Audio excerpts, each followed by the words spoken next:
writers, you're listening to the Cobalt Writing Life podcast, where we bring you insights and inspiration for growing your self-publishing business. We're your hosts. I'm Joni, author engagement specialist at Cobalt Writing Life. And I'm Shayna, author relations and promotions strategist. On today's episode, we talked to Patricia McLinn, who is a USA Today bestselling author of more than 40 books and 10 series. Yeah, we had a great conversation with Patricia. She is very, very passionate and knowledgeable about creating a long-term sustainable career as an author. She's a hybrid author and she's been publishing for a long time. And she was really great to talk to. She talked a lot about her writing process, about maintaining long-term series and coming up with new, fresh ideas. And it was a great chat. We're excited to share. So we are here today with bestselling author Patricia McLinn. Thank you so much for joining us. I'm delighted to be here. Thank you so much. You are also a host of your own podcast. Can you tell us a little bit about that? It's called Authors Love Readers. And what it stemmed from was a conversation with a reader at an event. So obviously this was a couple years ago when we were still able to have events, who said she just enjoyed so much meeting an author in person and being able to ask her questions. And she wished she could meet more authors. And I thought, I know lots of authors and I love asking questions. So I feel like I'm the conduit for the readers. I am the asker of questions on behalf of readers. And the idea is to let the readers, the listeners, get to know the authors as people. So we do fun things, different kinds of questions. And then we also talk about the writing and how that happens. And again, questions that came from readers. So it's a lot of fun. It's almost like letting the reader eavesdrop on a couple authors at the bar at a conference. Not that we spend all our time at bars, of course. That's so much fun though. That's awesome. Because a lot of times readers will hear the same answers over and over. So if you can get more into the down and into more interesting stuff, that's always cool. Yes. Yeah. And as much as I've focused it for readers, it fascinates me how much there is in the interviews and in the podcast for aspiring writers, because the writers are talking about how they got started and how they continue and how they hone their craft and hone not just, the craft is putting the words on the screen and dealing with those, but also honing their careers. And so I think it's got a lot for aspiring writers. Very cool. So you have many different series in different genres. And first of all, how many do you have and which genres do you write in? Shayna, are you hinting that focus might be an issue for me? No, I'm impressed. There's a lot going on. That's very impressive. I have 6 series in romance and 3 in mystery.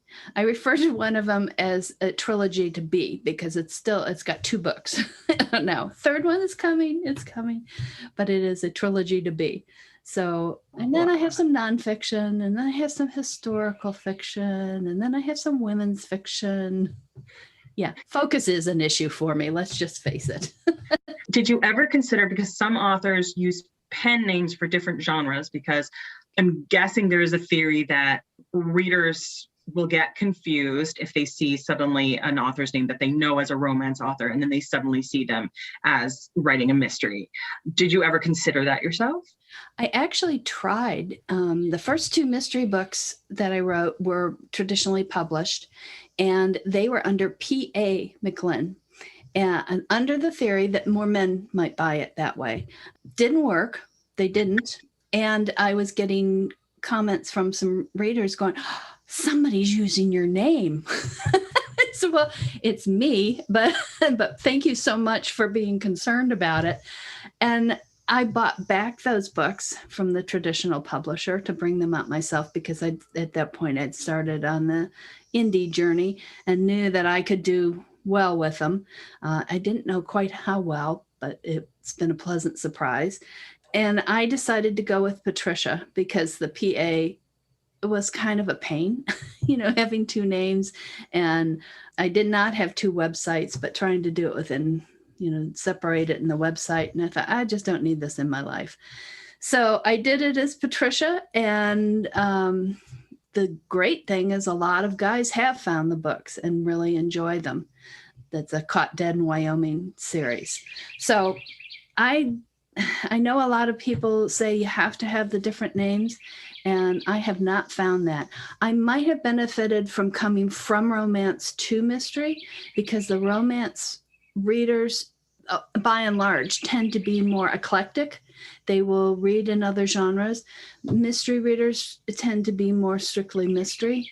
And there are, of course, romance readers who are very specific in their subgenre, even, of what they will read and what they won't. But overall, I think they venture, and they love to read, and they go out and read lots of things. So that's been great. So you mentioned you started in traditional publishing and then you moved to hybrid, and I believe now you are 100% indie. Is that right? Yes, I am 100% now. Can you tell us a little bit about what drew you to the indie world? Oh, do it my own self. I'm told by family members that was my first phrase as a kid. Yeah, having that control. It's the great thing about indie. It's also the toughest thing. You do it all, but you also get to oversee it all and make those decisions. And it takes away a whole layer of frustration of, being in a much larger entity as in traditional publishing, where your work is one of many, and they have to look at the overall process and the overall production, and I look at mine. So it's the number one import. So I like that. I like the control. I like the more direct relationship with the readers, and I'm beginning to sell books on my website for also a more direct relationship. I find that the vendors in indie are much more transparent between the author and the reader, where in traditional publishing, the author has to fit into what the traditional publisher is doing. And you guys and the other vendors offer a platform for the author and the reader to find each other when maybe they don't fit perfectly into a traditional publishing view. So I really like that. I'm just thinking of another interview that we did recently where we were talking about finding your readers and finding, almost figuring out where they fit and where to find them. Do you feel like your readers maybe don't always fit into one place? That you mentioned having different genres and maybe crossover between them. Absolutely. I don't think they fit into one place. And this Caught Dead in Wyoming series, I just got an email from a reader who said how much she liked it, and that it was not really cozy. And it's not. It's cozy-ish. I actually think of it as more of a traditional mystery of what the original people who were described as cozies might have done. Agatha Christie and Dorothy Sayers and some of those folks. But that's not a segment that's offered either in advertising or on the vendors. So you kind of mesh and find your way. And I think the readers are the same way, that they aren't all looking for a series set in a bakery. They're looking for a variety of things. It fascinates me. I just did a survey with my readers and asked who their favorite authors are. Wow, what a breadth of reading. It is. We tend to think that the readers are monolithic, and if a romance reader is a romance reader and they will read romance, well, it's not true. The readers are wildly and wonderfully individual, and I just love that. Makes it harder to market, but I love it because my books, I think, tend to be the same way too. I have some questions as an author, so I'm an author as well. So coming at it from that point of view, so since you have written so many books, and I always wonder this, do you ever find yourself wondering, have I used this piece of dialogue before? Yes. Have I used this metaphor before? Yes. Am I reusing my own stuff? And I'll tell you, I make it even harder on myself, Shayna, because I tend to write long and then cut. And so did I use it and did it make the book? Yeah. Did I use it and cut it? And so it's okay Yes. to use it now. Yes. Yeah. So I tend to keep files of those and search through them. Oh, that's smart. Except the tough thing is then you have the phrase in your head. And if you did it a little differently, if you twisted it and it did get in the book, that's a problem. But yes, I search for those. And I also always tell my editors, my copy editor and proofreader, if this sounds too familiar, let me know. So yeah, exactly. And do you remember the plots of all of like your early books? And like, I don't know that. I wouldn't think you would forget the whole plot, but That's a good question. So many. I mean, I'm not as prolific as you, so I remember the people. Yeah, I remember the characters, and I can remember, and I remember segments of their story, and I don't necessarily remember all of the details.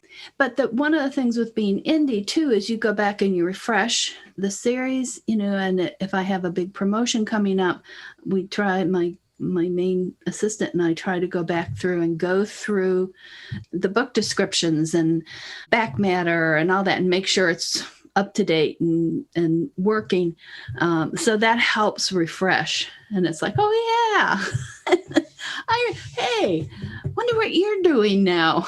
And I'm thinking about the characters, and I have to be careful because then I'll end up with another story idea. So I can wonder. I can't write about them. They got to stand on their own now. Absolutely. Shayna, I will tell you one thing I found. It's called Seek Fast. Well, I know, like if you use Scrivener, you can search on all of the files. Oh yeah, you can definitely search. Yeah. Yeah, I don't use Scrivener. I'm use Word. I've tried Scrivener. And so this Seek file has been fabulous because I like with the Caught Den mystery series, I put all 10 manuscripts in there and then I can search through all 10 at once. Wow, that's good. Yeah, I love that. And you really can find out if you used this name before or really fast. Well, and I also keep a spreadsheet of names because I've used Henry for walk-on parts so many times. I really have to watch that. Yes. And I have, even with the spreadsheet, I've used names. So I have Clara in one series and Clara in another series. Oops. Sorry, guys. I can say another one here about coming from like an author's point of view. So I was listening to your recent interview on Joanna Penn's podcast, and you were talking about being a discovery writer. And specifically, you were talking about how when you're starting a book, you sort of hear the characters talking in your head, right? Yep. And that's where you start. So can you explain a little bit more about this writing process? Like if you're starting with voices, like do the pieces of dialogue that you write down initially actually end up in the book? Like how does it go from just, dialogue to, entire book plot? Tell me everything. With a lot of work. That was a really interesting question, Shayna, about whether the original dialogue makes the book, because I have said in the past that I feel like I get to a point in the book that when I'm writing, I'm just writing words in order to have something to cut later. But those words almost always make it in. There is, because there's something about it's that feel of the characters, and that initial dialogue is usually some sort of conflict, and so it's got a core of conflict. So yes, those words usually do make it in. And in the shape that they are at the beginning does not make it in, because it's usually he and she, or just she and she, or the baker and the candlestick maker, or it's some, I don't know their names, I don't know who they are, I don't know anything. I've likened it to eavesdropping at a restaurant and picking up the sense of the tension between people. You don't know why. You can guess. You can start to imagine how they got there and where they're going to go from there. But it's this one snapshot, this moment in time. And that from that moment in time is usually then it is speculating. It's what if, and it's what I find is I will try to write something else. I have this initial scene, and I'll start to try to write something else about those people, and pretty soon they're talking again. So I just let them talk, and as much as they want to talk, I will listen.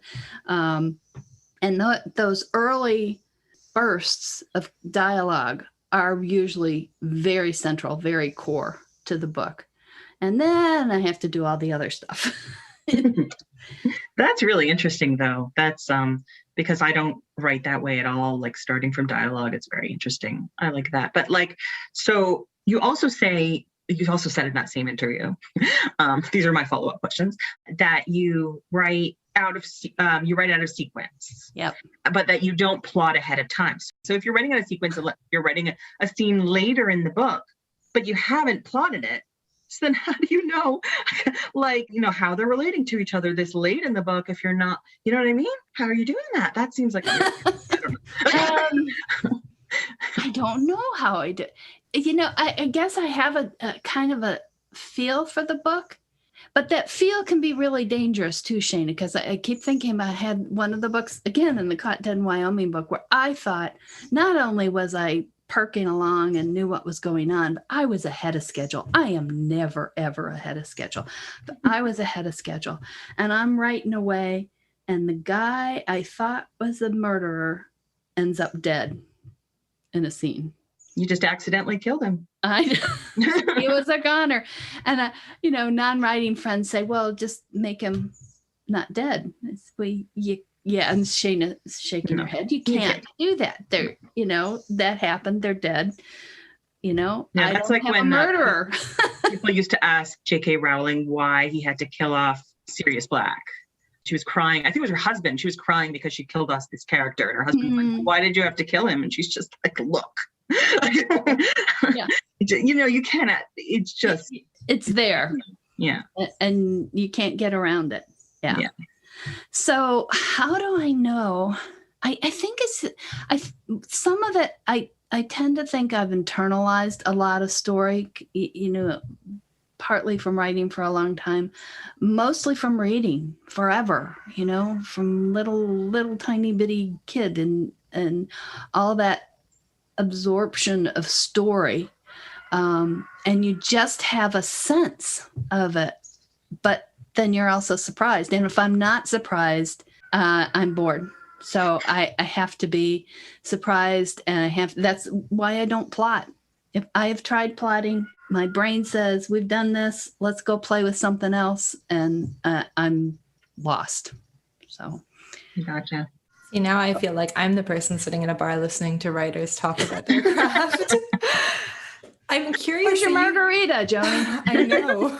So you have a couple of nonfiction books, and one of them is The Survival Kit for Writers Who Don't Write Right. And is that kind of based on this process of writing that maybe doesn't follow the rules of how to write a book, but you found your own way? It is, but it's not really, I'm not telling anybody else in the whole world to write the way I do.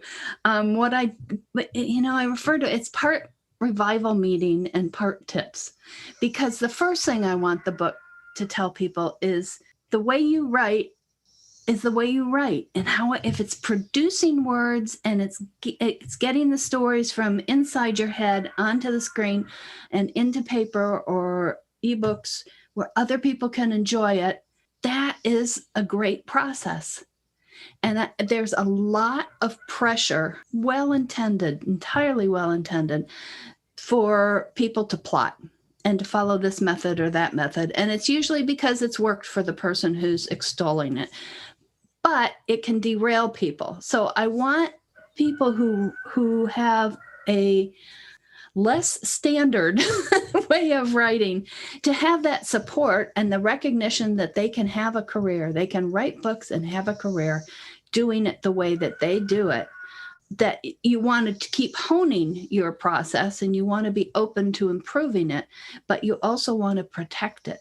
So that is what Survival Kit is about. And then there are tips of things that have worked specifically for me. Will it work for other people? Don't know. But, I put them out there, and this is how I do it. And if you can take a piece here and there, and all writing advice is a buffet. It is not a fixed menu. You can pick and choose. You can try what you want. You can go back for more later. You can skip it. You can fill your whole plate up with pickled beets. You can do whatever you want. It's all a buffet. With the craft and with the business and marketing, you don't have to do everything that people say. I think feel also strongly about that. Can you tell? I think also, if I would guess, it's because, like, if you're writing romance, there definitely is a bit of a formula that some people have followed and that readers are used to. There's a conflict here, and they get together here, and that kind of thing.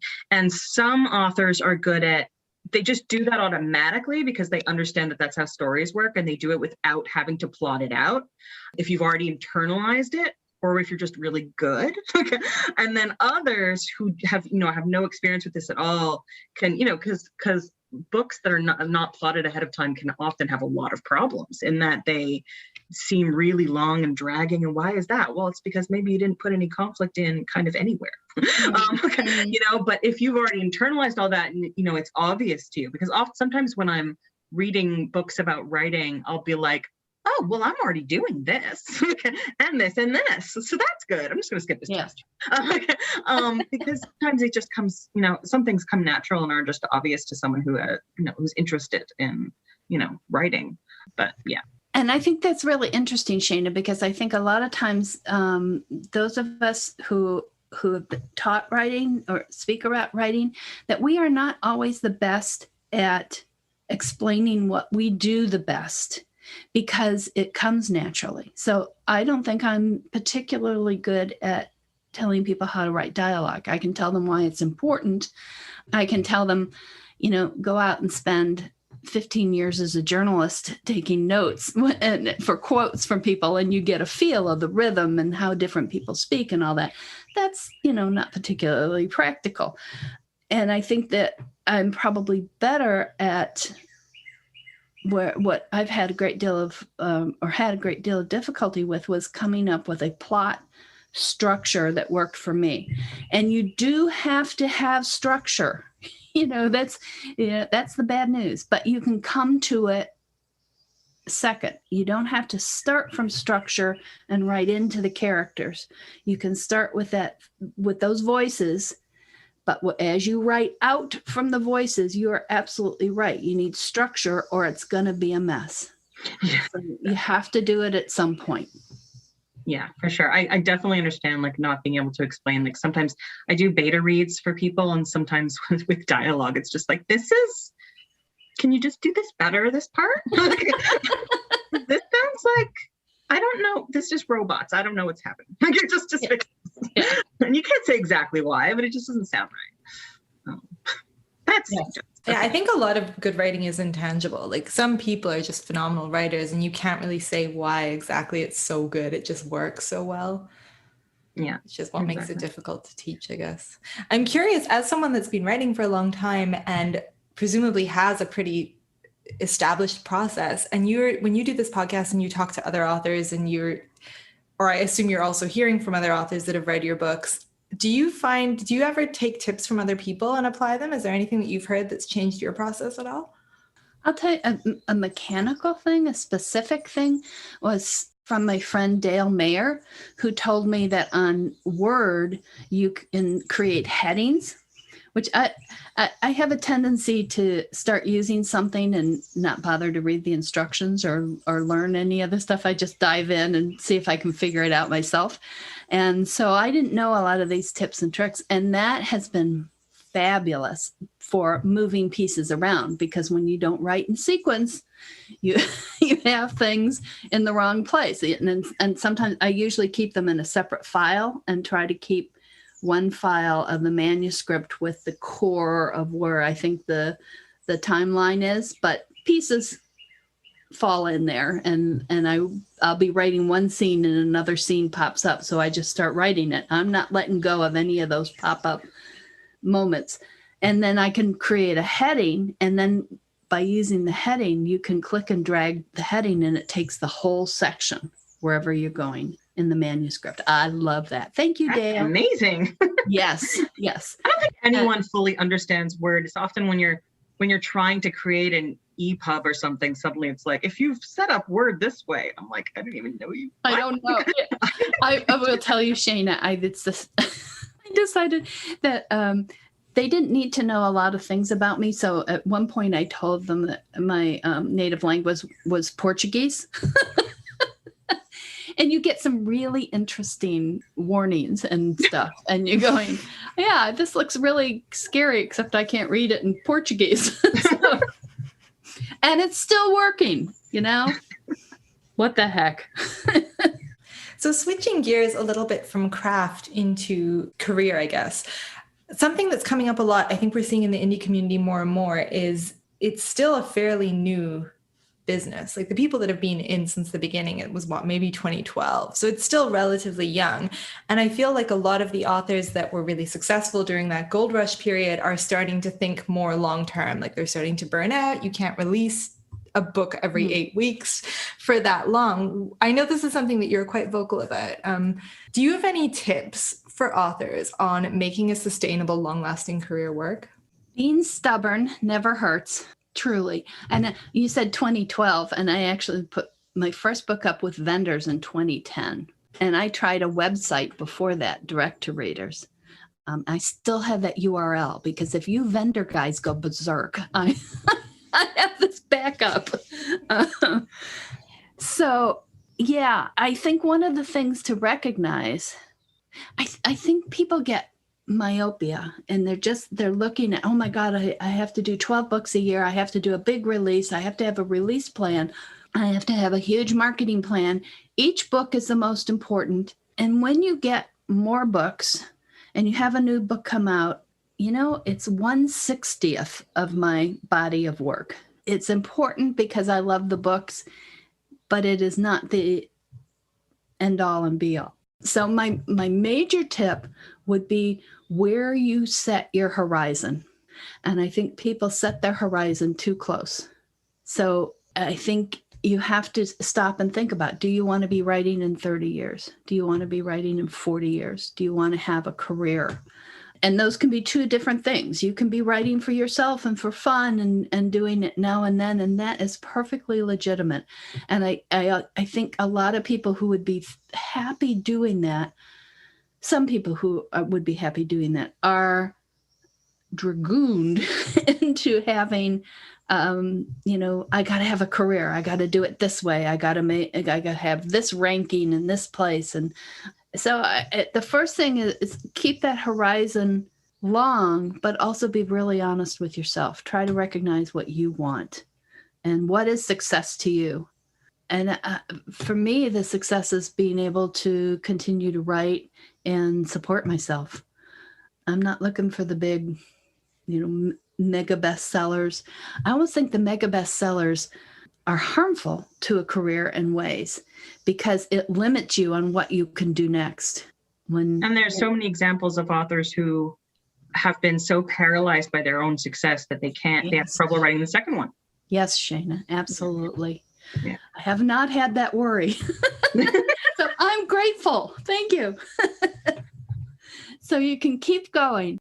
I think that people, and I absolutely was guilty of this, especially early on in the traditional world where you had much less possibility of affecting the outcome, of getting tense, of getting all scrunched up about, I got to do this, I got to do that. And if this doesn't happen, oh no. And if you can relax and look at it in the bigger view and the bigger context, it's one book if you're going to write 100 in your career, it's one release in 60. It's 1 year of down sales in 40. And you can take a lot of that pressure off yourself. And the pressure is not particularly productive from what I can tell. Deadline pressure, yes, but there's this other got to do this, got to do that. I don't think is. So we said the word earlier about sustainability. If you can't sustain what you're doing, you need to change things, because the idea, at least to me, is to have a career, and that involves time. So you've got to be able to keep doing it over time. What year was it that you stopped? I mean, I'm sure at some point you had a full-time job that wasn't writing. What year did you go full-time writing? Well, I had a transition. When I first published, traditionally, I was working full-time as an editor at the Washington Post. And for several years, I was basically writing full-time and working at the Post full-time. I got really, really tired. I kept calling coworkers by character names and different character names. It wasn't consistent. So eventually I went part-time at the Post, and I honestly can't tell you when that was anymore. I would have to look it up. But I worked part-time at the Post, and the wonderful thing about that being a part-time job was I had benefits. The not so wonderful thing was when news happened, my part-time job became, 13 days in a row after 9/11. That was just the way it was. Eventually, I sold my house kind of accidentally. That's a long story. And saw that I could use that to support me if I moved someplace less expensive to live. So I did that, and that was in 2007. And I wasn't sure I was going to publish anymore, because I had done well enough in traditional that they didn't cut me, which they did to a lot of writers, including some who are now fabulously successful, which just feels wonderful. But I never did well enough that they left me alone. So it was a constant friction. And I thought, okay, I'm just going to write for myself. I'm going to write whatever I want. And a couple things happened. One specific thing happened was we had Chris Anderson come to the Novelist Inc. conference. And Chris was then the editor of Wired magazine. He now runs TED Talks. And he had written the book Longtail. And he stood in front of this room of all traditionally published authors and said, publishing as you know it is dead. Yeah, there was a huge gasp sucking in of air. And I said, well, what's going to replace it? He said, we don't know. So he did not give any of us answers.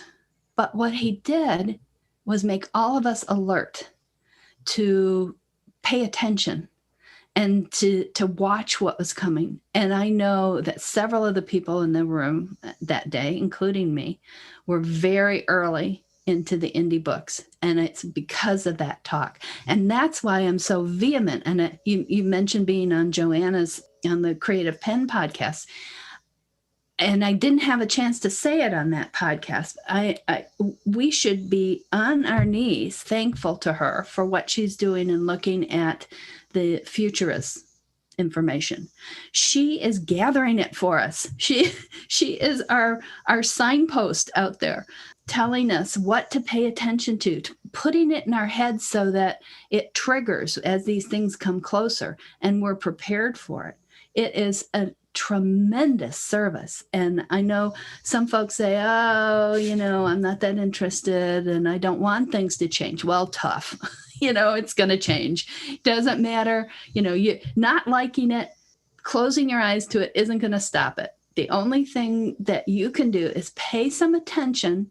And you don't have to be out there doing AI experiments right now. Just listen and pay attention. And that will help prepare you for when it becomes viable and necessary in the business. And I think this goes back to what you asked before, Joni. This is part of having a long-term career too, watching what's ahead and being open to it as it comes. Where's my soapbox? I need to get off the soapbox. No, but I think it's really important. And I think you're an example of somebody that has adapted to a changing landscape. Do you have any idea what the changes coming are? Like, what are your predictions for the next 10 years? Oh boy. Yeah. Any pressure? No pressure. The one prediction, I don't have really specific hardcore predictions, but I think that whatever does happen will offer more ways to have an author career. The change from traditional to indie has been phenomenal, and I don't see that changing. I think there are going to be ways, maybe more direct selling, maybe multimedia. I just think, I don't know. But I do feel very strongly that it's going to be a pain. It's going to be a learning curve. It's always a learning curve. But, the thing is that keeps all of us from being stagnant. So it's kind of built in cognitive pushing. So all of us have that. But I think it's going to be, I think it's going to broaden the possibilities, not narrow them. And that is the best news. So do you have any upcoming releases that you would like to plug? Because now's the time. Well, I will have, this is kind of in reverse chronological order. I will have book 11 in Caught Dead Wyoming series, and there will be at least 12 books in that series. I don't know beyond that. And a new release in the Secret Sleuth series, which is a woman who is trying to learn to write, which has actually been a lot of fun. Her great aunt is an established writer. So the two voices are kind of both me. One's the old curmudgeon, and one is the one trying to start out. And then the third book in that trilogy that I mentioned, the trilogy to be, will actually be a trilogy. And that's Premise of Innocence is book 3. It's Proof of Innocence, Price of Innocence, and Premise of Innocence. Fantastic. But I would also like to say about Survival Kit for Writers Who Don't Write Right. It is out on all the vendors as an ebook. And close your ears, you guys, but say this to the people out there. It's also on my website for 99 cents because I wanted it to be available to anybody who needed to hear those words and to have the support to write the way they write. That's great. Just want to share your wisdom. We're behind that. And something else I feel strongly about in folks starting out is to watch their money. Don't go in debt. Keep cushions. And that's not just starting out. Keep cushions all the way along, because as things change, you're going to need those cushions. And they will give you the cushion, the monetary cushion will give you the power to take advantage of changes. At the same time, you don't need a real elaborate business structure. You just keep track of taxes, be good with the governments, keep your cushions. And that's really all you need until things get more complex. But the writing will push the business. And I see some folks getting very wound up about, I haven't written my first book, but I need an LLC. No, you don't. Or whatever the comparable business structure is in their country. You can write first, write often, and see where that carries you, and then have that build the business. That's great advice too. We like to finish off hearing about your favorite books. We have a couple of rapid fire book questions for you, if that's okay. Okay. So my first question is your favorite book of all time. Oh. It's hard. I have only one. My favorite book of all time. Thinking of one that I think, how can I not do that one? But I will say, for the mood I'm in today, it would be The Talisman Ring by Georgette. Do you say Heyer or Hare? That's I said Heyer, but I'm not sure. Okay. Heyer. I love the humor in it. It's got kind of two romances, but the older couple in it, the humor is very dry. I love that. But tomorrow it's going to be a different book, Joni. I'm What not is- committed to what the is same the- book in sequential days. What is the most recent book you read? I am actually actually it's another Georgette Hare book, but it's one of her mysteries, and I tend to read them because they are books that I read before I was a writer, and I can reconnect to them as a reader. They're very much comfort reads and that voice of fiction and story without me analyzing it. So I love those. And so the one I am reading right now is called Detection Unlimited. Not the best title, but yeah. All right. And our final question, is there one author or one book that's inspired you to become a better writer? You can just stick with the same author and just like go Make it a three-peat. Huh? I will say, gosh, there's so many. I want to say Dickens. I want to say Henry Fielding. If you ever read Tom Jones, I'd love that book. And now I'm going blank. And there's a nonfiction writer who writes about geology, and he's written a book, Levels of the Game. Just oh gosh, what is his name?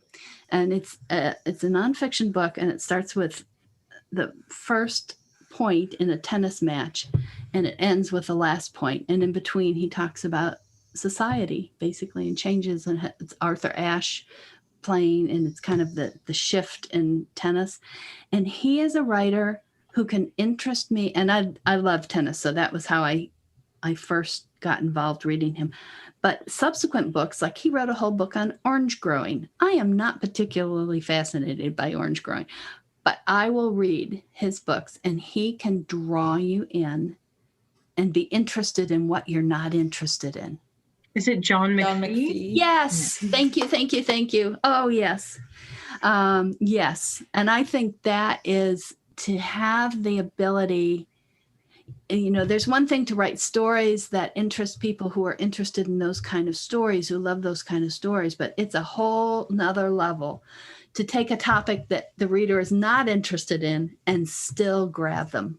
That's fantastic. Have you read John McPhee, Shana? No, I just Googled him on our.